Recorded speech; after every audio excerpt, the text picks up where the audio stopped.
Bilirsiniz, Bakıda bir ağacı salıp, əkib yani, bir ağacı əkib böyütmək, bilin, bunu mən bilirəm, həyatımdan keçirmişəm, bir evladı böyütməyə bərabər şeydir. Çünki Bakıda ağac əkmək çətindir. Xatirinizə salın, vaxtilə Bakıda ağaçlar yox idi. Maksim Gorkinin sözlərini yadınıza salın, əsrin əvvəlində Bakıya gələn.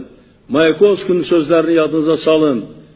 O vaxtlarda 20-ci illərdə Bakıya gələn ki, Bakıda cəmsi 2-3 dənə mən ağac gördüm. Ancaq biz Bakını yaşıllaşdırdıq.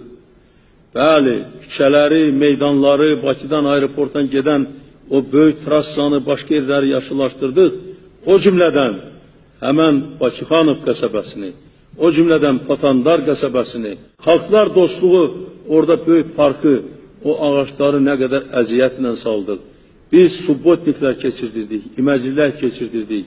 İnsanlar gedib o ağaçları əkirdi və təhkim etmişdi, gedib həftədə bir dəfə, 2 dəfə onları suvarsınlar, ölçsünlər.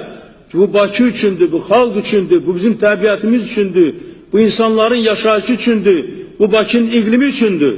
Bəs o ağaçları kəsib, onları baqqalxanaya keçirdənlər, onlar bu vətəndaş, bu ölkəyə xəyanət etməyiblərmi?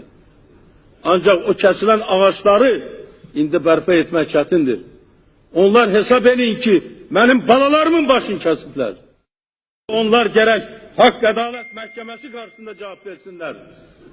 Orada gəlib o baqqal dükanları salanlar, orada gəlib özlərinə xüsusi mülklər salanlar, onların hamısını dağıtmaq lazımdır, qovmaq lazımdır, uçurtmaq lazımdır.